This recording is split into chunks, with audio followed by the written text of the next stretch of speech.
Salve, queridos! O livro de Lucas é descrito como um médico amado, né? Quem falou isso foi Paulo na carta aos Colossenses, no capítulo 4. Essa referência indica que ele possuía formação médica, e é um fato que se reflete no estilo detalhado e cuidadoso com que ele escreve seu evangelho e Atos, né? Também que é tida como de autoria de Paulo. E se você lê, né, os evangelistas, Mateus, Marcos, Lucas e João, e você vê uma diferença, né? Quando você chega no livro de Lucas, você vê que é uma coisa um pouco mais preparada, né, no relato.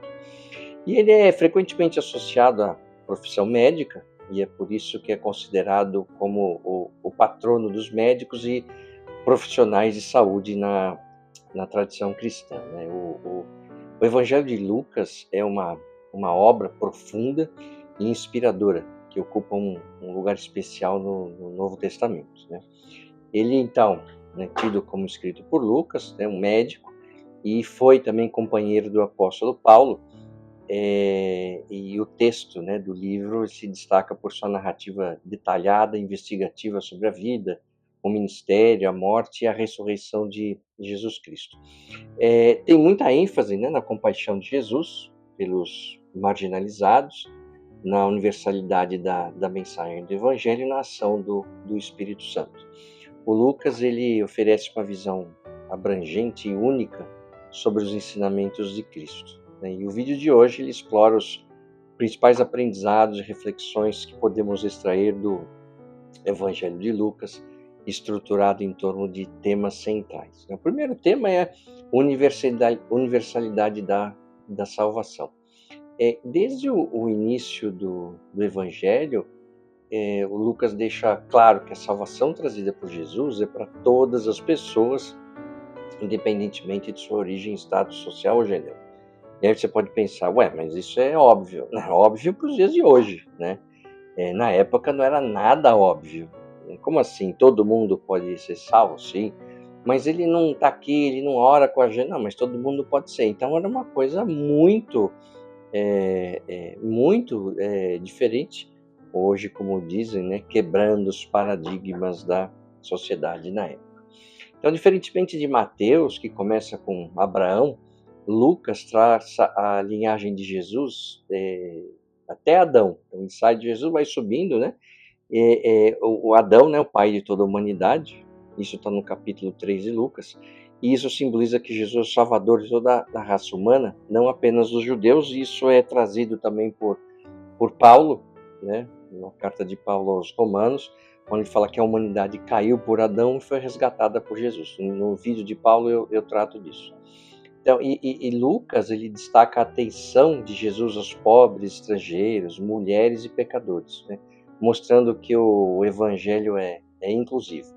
Por exemplo, na parábola do bom samaritano, que está no capítulo 10, ele ensina que a compaixão não deve ser limitada por barreiras culturais ou religiosas. A parábola é contada em resposta a uma pergunta feita por um especialista na lei que queria testar Jesus, né? Ele perguntou, mestre, o que farei para herdar a vida eterna? E Jesus responde perguntando o que a lei dizia, e o homem citou 2 mandamentos: amar a Deus de todo o coração, a alma, força e entendimento, e amar o próximo como a si mesmo. Quando Jesus afirmou que o homem deveria fazer isso para viver, ele perguntou para se justificar: quem é o meu próximo? Foi então que Jesus contou a parábola. Então essa parábola fala o quê? Né? De que um homem descia de Jerusalém para Jericó e foi atacado por ladrões. Eles espancaram, roubaram seus pertences e deixaram ele muito mal, semi-morto, à beira do caminho. E aí 3 pessoas passaram por ele. Né? Primeiro o sacerdote, que viu o homem lá deitado todo estourado, mas passou pelo outro lado da estrada e o ignorou. O levita, que era um especialista na lei, né, também viu o homem e passou longe sem oferecer ajuda. E aí passou o samaritano, né, ao vê-lo, encheu-se de compaixão, aproximou-se, tratou suas feridas com azeite e vinho e as enfaixou. Colocou o homem em seu próprio animal, levando a uma hospedaria e cuidou dele. No dia seguinte, deu 2 denários ao hospedeiro, que era o dinheiro, né, e prometeu cobrir quaisquer despesas adicionais, né? Então, o samaritano não apenas sentiu compaixão, mas principalmente agiu, né? Todo o evangelho, ministério de Cristo, ele fala disso, né? Ter fé, orar, não sei o quê, mas você tem que agir, né? Então, esse bom samaritano sacrificou tempo, recursos e conforto para ajudar o homem ferido. O Evangelho de Lucas enfatiza a importância da oração mais do que qualquer outro evangelista, apresentando Jesus frequentemente em momentos de oração, né? Ele registra várias ocasiões em que Jesus se retira para orar, especialmente antes de decisões importantes, como a escolha dos 12 apóstolos, está no capítulo 6 isso, e antes de sua crucificação, lá no capítulo 22. No capítulo 11, Jesus ensina a oração do Pai Nosso e encoraja seus discípulos a orarem com perseverança e confiança. A parábola do juiz iníquo está no capítulo 18, né, reforça a importância da persistência na oração, né, que é uma persistência diante da adversidade. Assim como a viúva, né, dessa parábola, ele não desistiu, também somos chamados a perseverar confiando que Deus ouve as nossas orações. E Lucas fala que, diferente do juiz iníquo, Deus é justo, bom e compassivo, né? Ele sempre age para o bem daqueles que o buscam. Outro tema que Lucas traz é a fé em tempos difíceis. A pergunta final de Jesus nos desafia a manter a fé viva, mesmo quando parece que Deus está distante ou que a injustiça prevalece. E a gente vê, né, em vários momentos da vida parece que é isso mesmo, né, que Deus esqueceu da humanidade, né? A misericórdia divina é um tema recorrente em Lucas, ilustrado em várias parábolas e encontros de Jesus. A parábola do filho pródigo, e isso eu já fiz um dos primeiros vídeos que eu fiz aqui no canal, que é uma parábola maravilhosa, que hoje, mesmo hoje, mais de 2000 anos depois, a gente lê e fala, não, como assim? Imagina isso, o impacto que trouxe na época. E é uma história muito famosa, está no capítulo 15 do Evangelho de Lucas. Ele revela a natureza amorosa e perdoadora de Deus, que está sempre disposto a acolher aqueles que se arrependem. O pai que corre para abraçar o filho perdido simboliza a prontidão de Deus em restaurar aqueles que voltam com ele. É aquela parábola, né, que o pai que tinha 2 filhos, o filho mais novo fala, me dê aqui a herança em vida, e aí o pai dá e ele vai para farra, depois ele volta todo estourado e o pai aceita ele. O irmão mais velho fica chateado com isso. Pô, eu fiquei aqui trabalhando, ele é um vagabundo, torrou tudo e você vai aceitar ele de novo, né? E aí tem toda a história que está por trás disso. E Lucas enfatiza que Jesus veio para buscar e salvar quem estava perdido. No capítulo 19 a gente vê isso, né? Ele demonstra isso ao interagir com pecadores como Zaqueu e ao perdoar a mulher pecadora. Isso na época, né, para os fariseus, né, quem estudava a lei, falava, quer dizer, como assim, cara? Quem é esse mestre, né, que se junta com pecadores, com prostitutas, com cobradores de impostos? Falava, quem é esse cara, né? E isso era visto como uma indignidade, né? A pessoa se juntando com pessoas impuras. Então, cara, como assim? Esse cara está fazendo tudo errado de acordo com a lei, né? Um dos temas principais do Evangelho de Lucas é falar sobre o reino de Deus, né? Que Jesus proclama e exemplifica por meio de seu ensino e orações. Então ele fala da natureza do reino, né? Então quando Jesus descreve o reino de Deus com uma realidade espiritual que começa no coração das pessoas, você vê isso no capítulo 17. Ele usa parábolas como a do fermento da semente de mostarda, no capítulo 13, para mostrar que o reino começa pequeno, como se fosse uma semente de mostarda, mas cresce de forma significativa.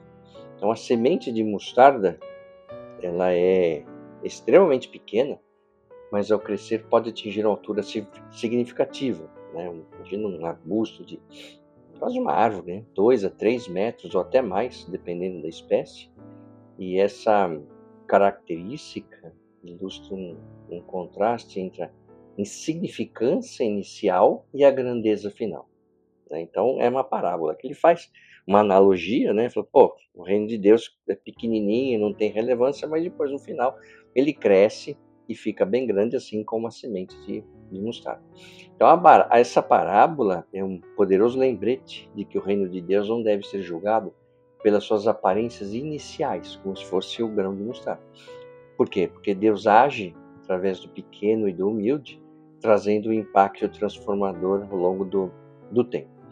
E essa mensagem, o objetivo dela, né, é encorajar os seguidores de Cristo a confiar no plano de Deus e a valorizar o que parece insignificante e a participar ativamente no crescimento de um reino que oferece abrigo e esperança a todos, mesmo aos pecadores.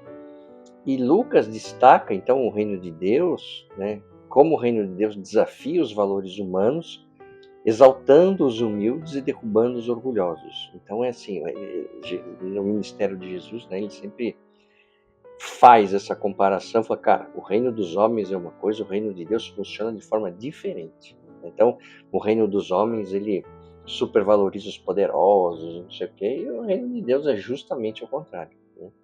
No Cântico de Maria, conhecido como Magnificat, e está logo no começo do Evangelho de Lucas isso, há uma celebração dessa inversão, onde Deus derrubou do trono os poderosos e exaltou os humildes.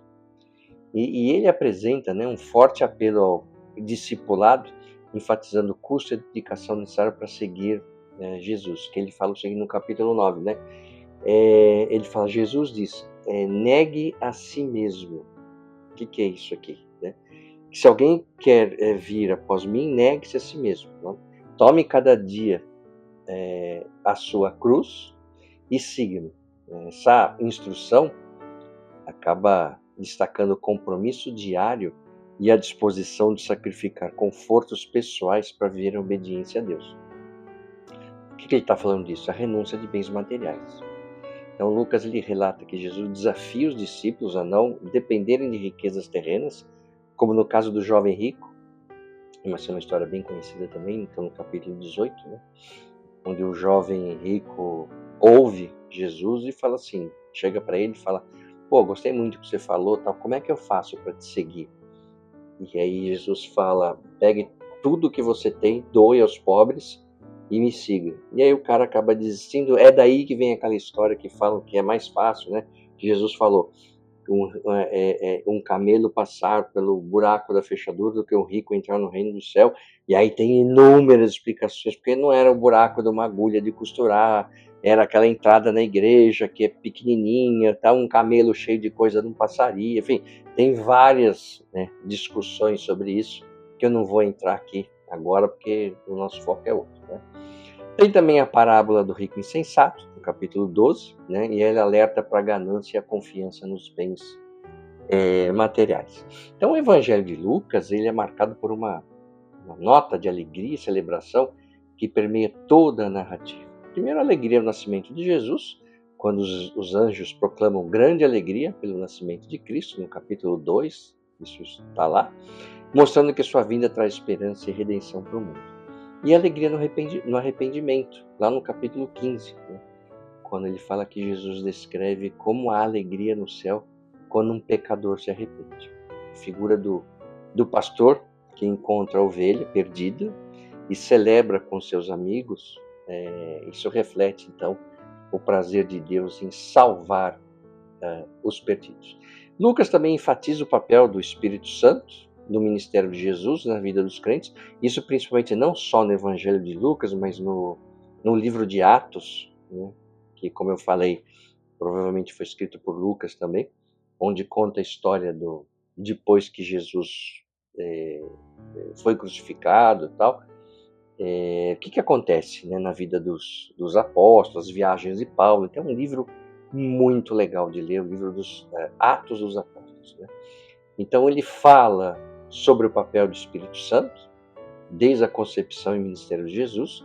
Então, desde o início, o Espírito Santo é apresentado como ativo na vida de Jesus, desde sua concepção.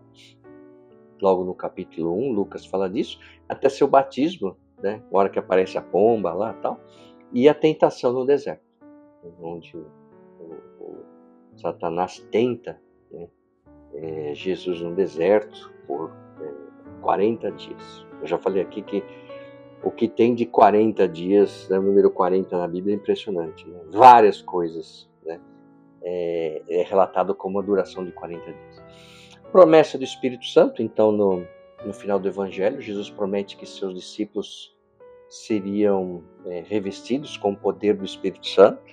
Então, quando Jesus fala, né, para eles irem, né, e falarem, né, do Evangelho, tá? O Espírito Santo estará com vocês, e é quando então os apóstolos acabam conseguindo fazer milagres, operar milagres, também curar pessoas, porque eles estavam, né, eles tinham recebido o poder do Espírito Santo, e isso, como eu falei, né, prepara aí o terreno para o livro de Atos. Né? E Lucas apresenta Jesus como o servo perfeito, né, cujo ministério foi marcado por humildade e serviço, a prestação de serviço aos outros, né? Por exemplo, a cura dos necessitados. Então, ele fala, né, mostra Jesus frequentemente atende às necessidades físicas e espirituais das pessoas, como a cura dos 10 leprosos, no capítulo 17, e ele mostra que o serviço aos outros é uma manifestação do amor de Deus. Então, ele não vem a Jesus, né? Então, primeira vez um líder que não veio para ser servido, mas um líder servidor, e ser um servo fiel. Então, Jesus ensina que aqueles que desejam ser grandes no reino de Deus devem ser servos aqui. Isso está no capítulo 22. E ele exemplifica isso ao se identificar com aquele que veio para servir e dar sua vida em resgate por muitos.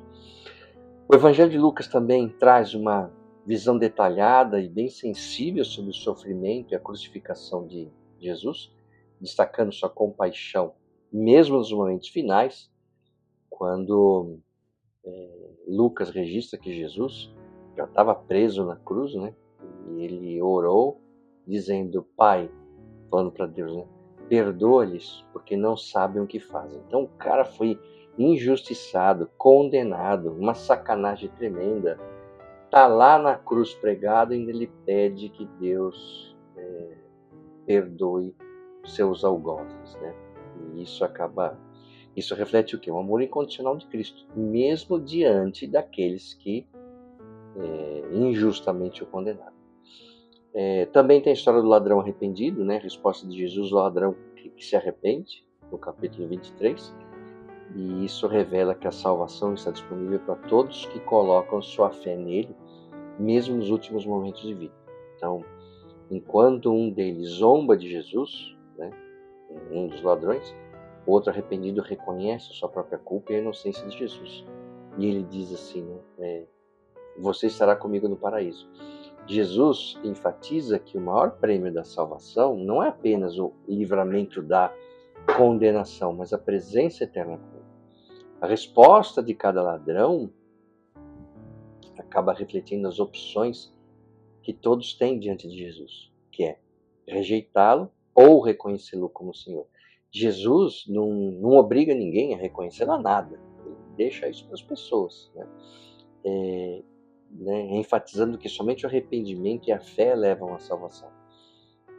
A ressurreição de Jesus é o ponto culminante do Evangelho de Lucas, e acaba trazendo esperança e confirmando sua vitória sobre o pecado e a morte. Tem aquela passagem dos discípulos de Emaús, que ele fala disso. Eu não ia falar, mas é assim, é aquela caminhada com os discípulos de Emaús, está no capítulo 24, mostra como Jesus se revela por meio das Escrituras e do partir do pão, e acaba fortalecendo a fé e a esperança dos crentes. Então, logo após a ressurreição, então Cristo foi crucificado, tal, foi colocado lá, 3 dias depois ele sai, tal, tem a ressurreição. 2 discípulos estavam a caminho de uma aldeia chamada Emaús, localizada a cerca de uns 11 quilômetros de Jerusalém. Então, era uma caminhada razoável. E eles estavam conversando, confusos e tristes com os acontecimentos recentes, a crucificação de Jesus e os relatos contraditórios sobre o túmulo vazio. Pô, como assim? estava vazio mesmo, alguém tirou o corpo de lá, ele ressuscitou, então era aquela confusão na época, né? Então esses discípulos, né, o Cleopas era o nome de um, e um outro não identificado, discutiam sobre os acontecimentos enquanto caminhavam, né? Então, após a ressurreição, Jesus comissiona seus discípulos a pregarem o arrependimento e o perdão em seu nome em todas as nações, ressaltando o caráter universal do Evangelho. Então, voltando à história lá dos discípulos de Emaús, esses dois personagens, né, estavam caminhando, né, nessa cidade, na verdade uma aldeia, né, de Emaús, 11 quilômetros de Jerusalém. Então eles estavam lá chateados, não sei o quê, falaram, pô, meu, mas mataram o cara, que sacanagem, não sei o quê. E nisso aparece Jesus para eles, só que eles não foi dado para eles não reconhecerem Jesus. E aí então Jesus caminha com eles e fala, o que vocês estão conversando aí? Que história é essa? Aí eles falaram assim, de onde você estava, né? Você não vive aqui? Você não sabe da história? Aí contaram a história de Jesus, não sei o que e tal, e eles caminhando, aí chegaram lá na cidade, e aí eles perguntaram para Jesus, lembrando que eles não tinham ainda, não foi dado a eles, né, a possibilidade de reconhecer Jesus. E aí eles falam, você vai para onde agora? Jesus falou, não sei, vou ficar aí. Falou, cara, já tá ficando tarde e tal, fica com a gente, né? Onde nós vamos ficar para você dormir e tal, vamos passar a noite aí fora. E aí Jesus vai com eles e tal. E aí então, quando chega o jantar assim, Jesus se levanta, parte o pão, dá para eles, e aí faz uma oração. E nesse momento eles reconhecem Jesus ressurreto, e aí eles ficam bestas. Cara, como assim? Tal. E aí, nesse momento Jesus desaparece para eles, tal, e eles, né, claro, com a fé super renovada, porque eles viram Cristo ressurreto, e eles saem falando para todos e tal, né? Então, o livro de Lucas, que eu super recomendo que vocês leiam, né? Todos os evangelistas, mas eu acho que tem dois evangelhos que são imperdíveis, que é primeiro o João, né, o discípulo, o apóstolo amado, e Lucas. O evangelho de Lucas é uma fonte inesgotável de aprendizado, inspirações para a vida cristã. Ele nos desafia a viver com compaixão, humildade, fé, ao mesmo tempo que nos convida a experimentar a alegria da salvação e a profundidade do amor de Deus. Seus ensinamentos são tão relevantes hoje quanto foram há 2000 anos, acaba oferecendo um guia para aqueles que buscam seguir os passos de Jesus em um mundo cheio de desafios e oportunidades. Se você tiver oportunidade, leia o livro de Lucas, né? E na sequência, lá para frente, né? No Novo Testamento você vê lá, né, o Evangelho de Pedro, e leia também, tem 1 e 2, para você ver a diferença, né, na forma de escrever, como você vê uma escrita muito mais simples, né, de Pedro, e você compara com o Evangelho de Lucas, você vê que o texto é muito mais detalhado, você vê que tem uma diferença muito grande nas formas de escrever, o que traz aí, né, fortalecendo a história de que Lucas era um médico, né? Então ele era uma pessoa assim, um pouco mais preparada e tal. Mesmo o próprio livro de Atos é um livro muito bem escrito. Então é legal fazer essas comparações para a gente ver, né, a diferença, né? E claramente você percebe que os evangelhos não foram escritos por uma única pessoa, tá bom? Então super recomendo o Evangelho de Lucas. Um abraço e até o próximo vídeo. O que você acaba de assistir é um resumo, está repleto de simplificações, mas a visão geral é esta mesmo. Agora, se você quiser saber como de fato tudo aconteceu, aí você vai ter que ler a Bíblia.